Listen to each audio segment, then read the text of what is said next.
Bismillahirrahmanirrahim. Assalamualaikum warahmatullahi wabarakatuh.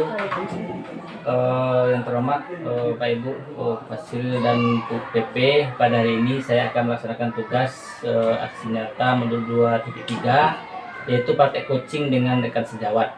Dan pada hari ini yang menjadi rekan sejawatnya adalah Ibu Elfayani SPD, guru kelas 6. Baik, Assalamualaikum Bu Elni. Waalaikumsalam Pak. Bagaimana kabarnya Bu? Alhamdulillah sehat. Alhamdulillah sehat. Baik Bu, begini, saya sebagai ada tugas untuk guru penggerak, yaitu praktek coaching untuk guru kelas, untuk guru sama sejawat, yaitu supervisi akademik. Nah, jadi Ibu yang akan membantu saya nanti dalam kegiatan ini. Pertama, apa mata pelajaran yang akan Ibu tampilkan nanti pada saat supervisi? Rencananya saya akan mengambil mata pelajaran IPAS di kelas 6 dengan judulnya itu tentang peran Indonesia. Nah, jadi mata pelajaran IPAS kelas 6 ya, dengan judul tentang peran Indonesia di dunia global. Peran Indonesia dalam dunia global. Nah Bu, berikutnya menjadi pertanyaan saya, apa tujuan pembelajaran yang akan dicapai nanti? Jadi setelah pembelajaran ini berlangsung, harapan yang kita harapkan kepada peserta didik itu pertama, peserta didik mampu untuk menentukan jenis kerjasama antar negara. Contoh kerjasama antara dua negara kan, peserta didik sudah mampu apa kalau jika Indonesia kerjasama dengan Malaysia, itu apa jenis kerjasamanya. Kemudian tujuan yang kedua itu setelah pembelajaran ini, peserta didik juga bisa mengidentifikasi peran Indonesia dalam bentuk kerjasama tersebut.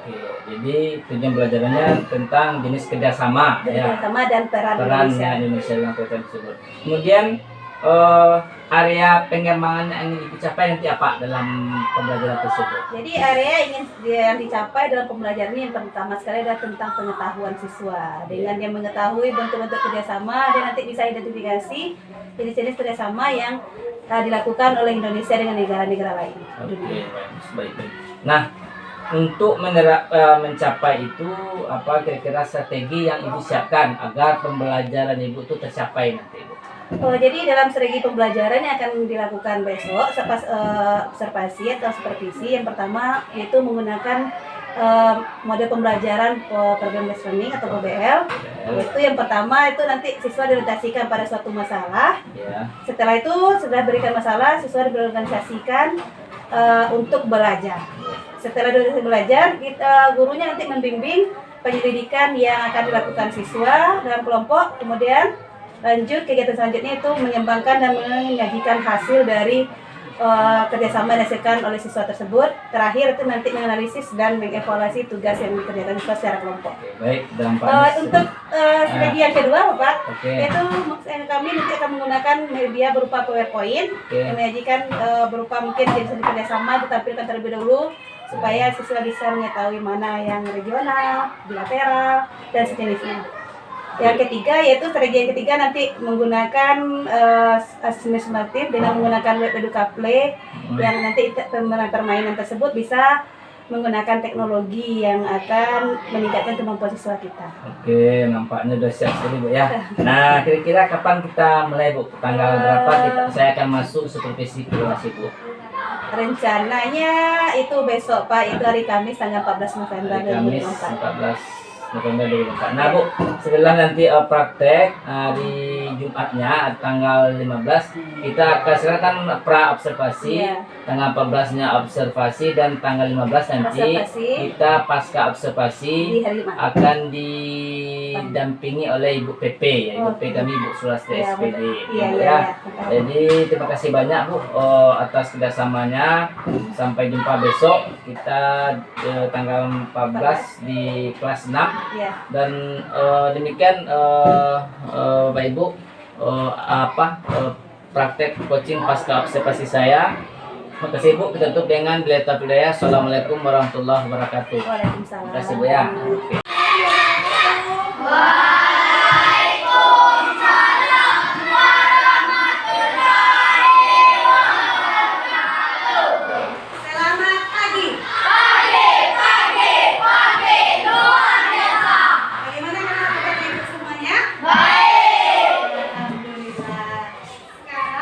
Adakah yang bisa hadir? Ada. Oh, masih satu kata. Nah, di tangan dia Ibu. Sekarang sebelum kita belajar, mari kita berdoa bersama-sama terlebih dahulu.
Tolong kita Indonesia dan masyarakat dunia.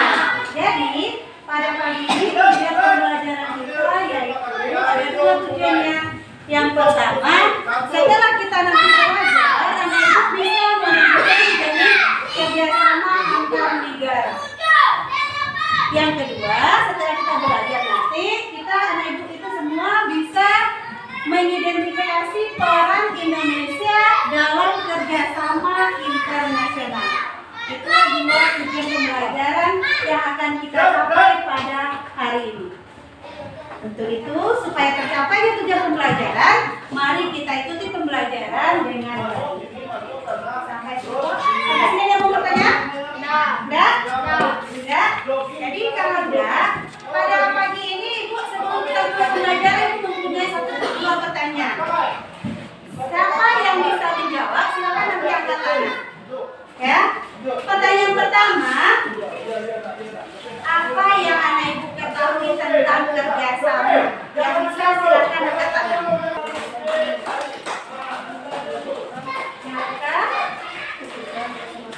Benar, melakukan tugas secara bersama-sama. Tepuk tangan untuk Pak Dik. Kalau menurut Aulia, kerjasama itu apa Aulia? Oh, kalau menurut Aulia mengerjakan tugas secara berkelompok. Benar? Benar. Tepuk tangan untuk Aulia.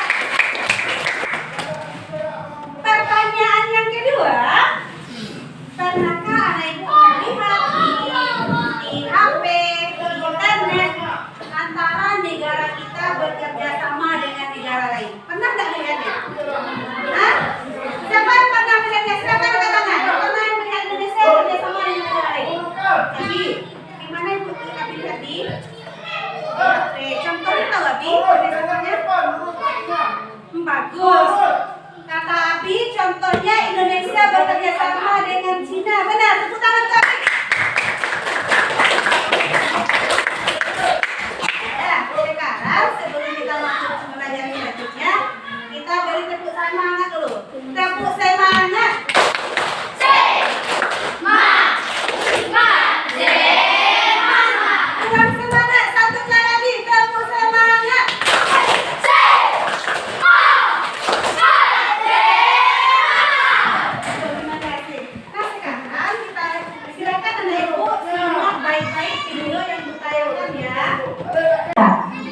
Indonesia dan masyarakat dunia. Topik B, tentang kerjasama Indonesia dengan negara-negara di dunia. Anak-anak, pada topik sebelumnya, kita sudah mempelajari mengenai hubungan kerjasama antar negara. Lalu, apa peran yang digunakan Indonesia di tengah perkembangan kerjasama dunia tersebut? Wilayah Nusantara sudah terlibat dalam perkembangan kerjasama dunia sejak ribuan tahun yang lalu. Pada masa kerajaan, banyak catatan sejarah yang menyebutkan jika wilayah Nusantara sudah melakukan hubungan kerjasama di bidang perdagangan, politik, hingga budaya dan keagamaan dengan wilayah lain seperti Tiongkok dan India. Keterlibatan Indonesia dalam pergaulan dunia terus berlanjut hingga masa kemerdekaan melalui politik luar negeri bebas aktif. Indonesia ikut berpartisipasi dalam sistem ekonomi dan percaturan politik dunia.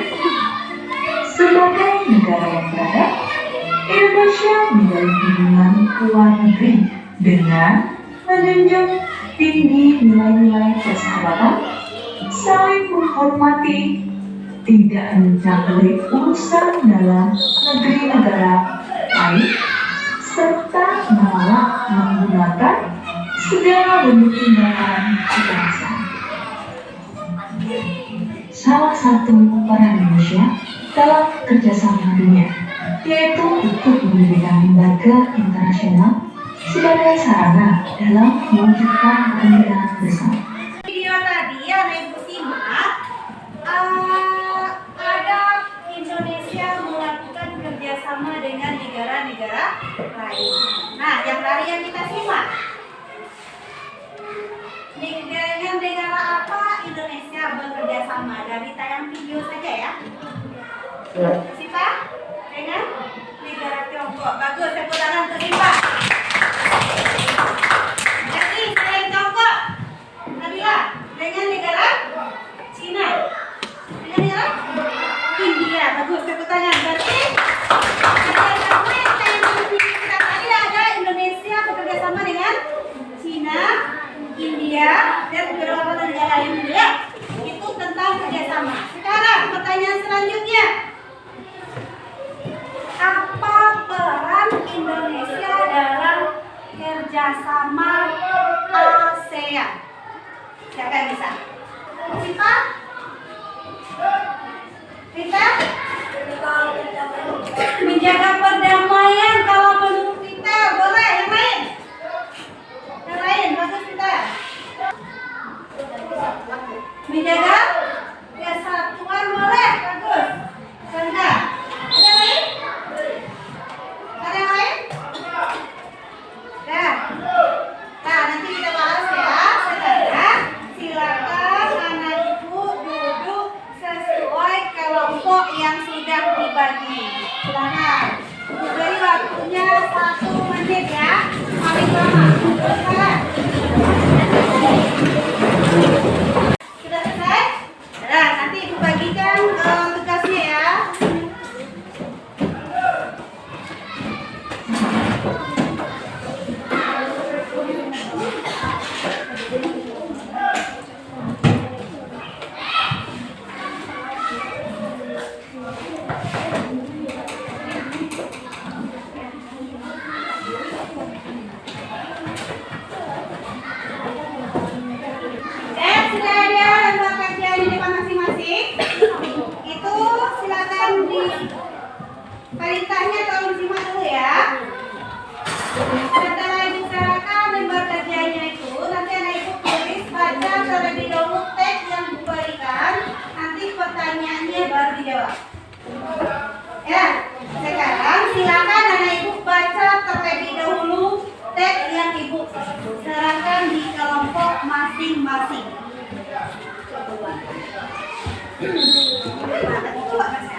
Perhatikan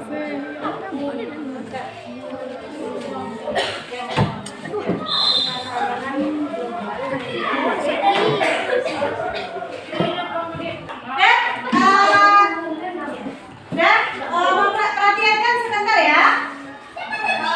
Kita nampilkan hasil diskusinya di kelompok masing-masing. Kita silakan dulu kelompok Yakin. Silakan berdiri Yakin. Assalamualaikum warahmatullahi wabarakatuh. Waalaikumsalam warahmatullahi wabarakatuh.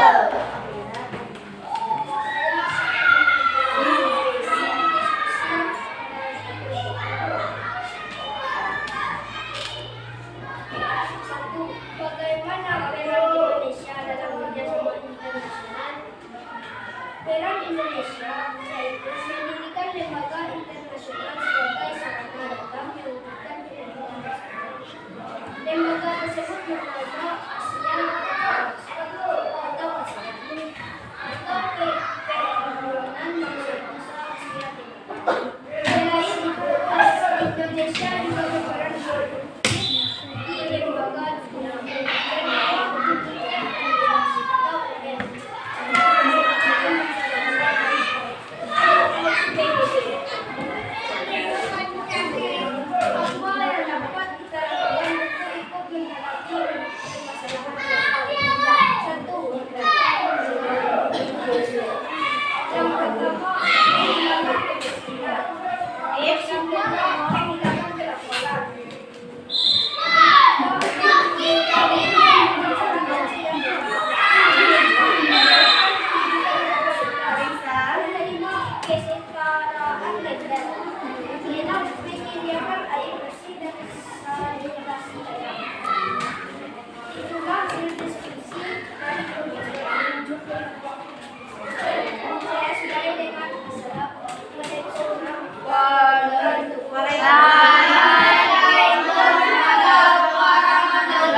berperan aktif dalam bekerja kelompok, dalam menjawab pertanyaan, dalam menyimak hasil bacaan teman-teman, sudah ikut berperan aktif.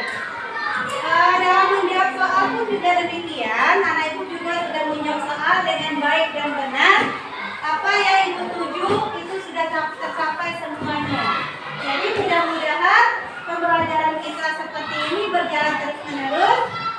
Dan untuk di akhir pembelajaran, menutup pembelajaran terakhir, punya dua pertanyaan. Siapa yang bisa silakan angkat tangan. Nah, yang pertama, pertanyaan pertama.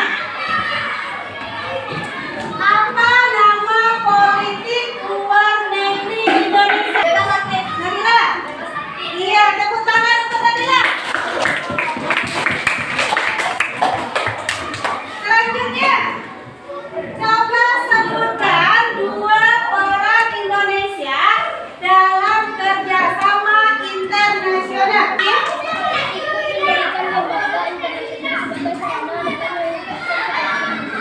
Ya, bagus. Jadi, jawaban dari Rangga dilengkapi oleh Hakim. Tangan untuk Rangga dan Hakim. Jadi, demikianlah pembelajaran kita hari ini. Kita tadi belajar tentang kerjasama Indonesia dengan negara-negara lain. Jadi ada dua peran utama Indonesia dalam kerjasama tersebut. Yang pertama sebagai pendiri ASEAN, yaitu Perserikatan Bangsa-Bangsa yang berada di kawasan Asia Tenggara. Yang kedua sebagai Dewan Keamanan PBB yang menjaga perdamaian dunia. Selanjutnya, karena Indonesia bagian dari dunia, dia memiliki politik, yaitu politiknya adalah politik bebas dan aktif. Jadi negara kita memiliki politik bebas aktif, tapi dia bebas melakukan apa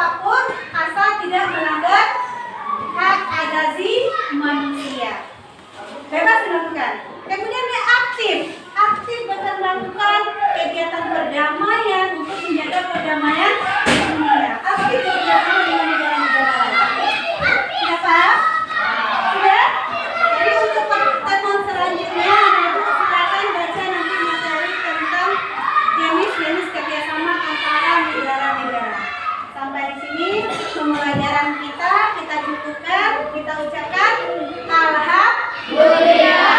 Semoga yang kita pelajari hari ini bisa bermanfaat bagi kita dan kita terapkan dalam kehidupan sehari-hari. Ibu saudara dengan wassalamualaikum warahmatullahi wabarakatuh.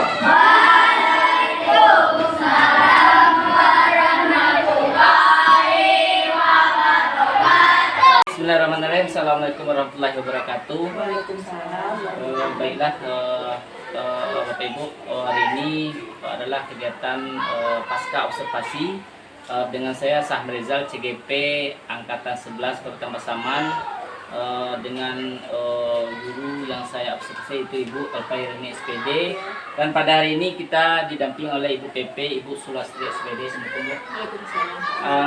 Baiklah, hari ini kita akan melaksanakan kegiatan percakapan pasca observasi, dan tentunya dengan tujuan untuk mengevaluasi terhadap kegiatan observasi yang telah dilakukan kemarin bersama dengan Ibu Elvairni.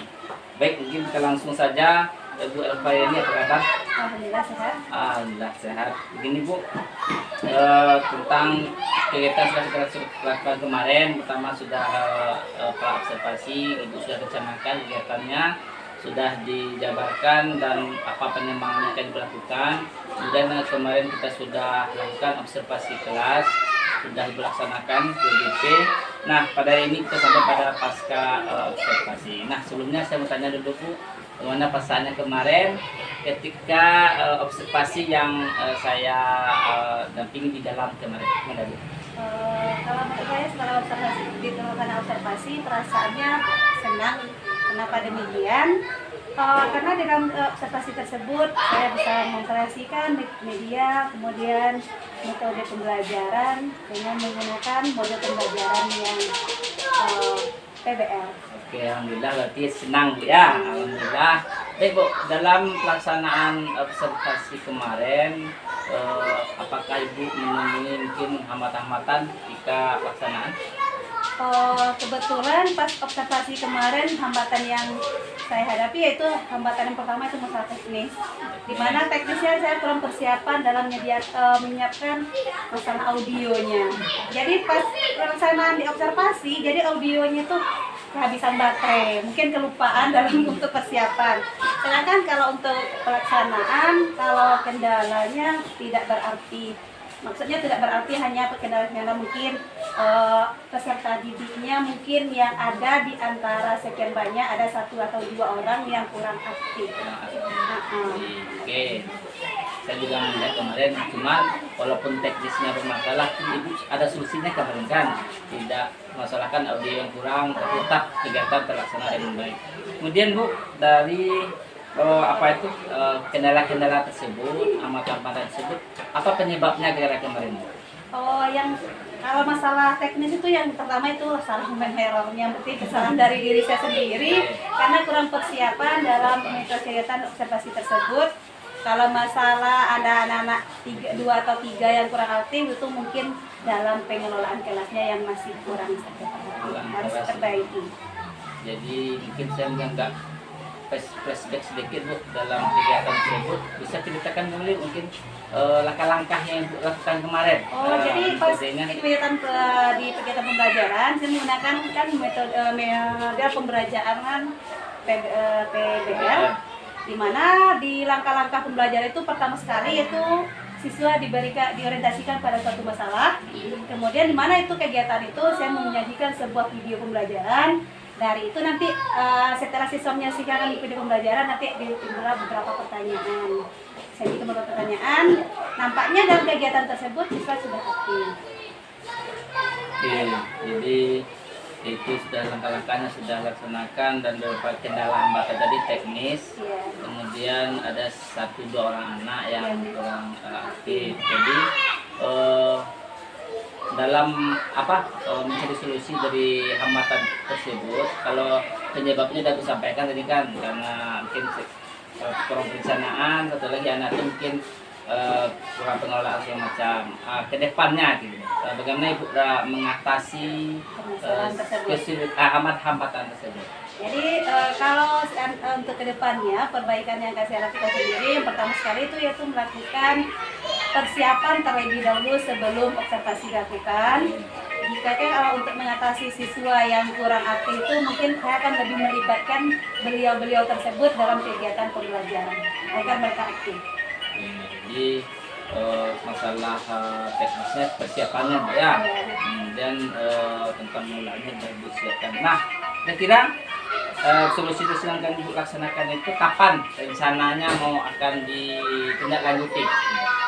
Pada pertemuan selanjutnya akan saya lakukan. Pertemuan selanjutnya Ibu akan segala hambatan itu tidak Iya, terjadi akan lagi saya ya? minimalisir. Oke, Iya. bagus sekali Bu. Kalau begitu sudah nampak jawaban-jawaban dari hambatan-hambatan yang Ibu lakukan. Nah, dalam menjalankan rencana aksi tersebut ke depan, tahun berikutnya, siapa yang Ibu butuhkan nanti yang Ibu dapat membantu Ibu dalam rencana aksi tersebut? Jadi kalau pertemuan selanjutnya saya kan nanti pertama sekali akan berkolaborasi dengan teman-teman sejawat. Kemudian setelah itu nanti saya juga akan berkolaborasi dengan kepala sekolah ataupun mungkin ada guru-guru yang di luar sekolah kita. Oke, baik.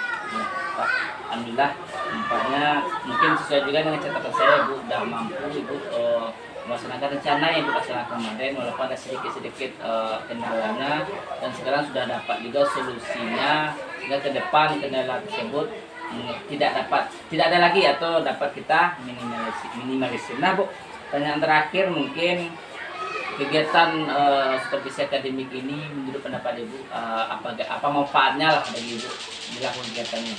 Manfaat dari observasi ini yang pertama sekali, jadi saya bisa merefleksikan diri saya bagaimana kekurangan dalam pembelajaran. Yang pertama mungkin yang tadi sesuai dengan observasi yaitu masalah teknis.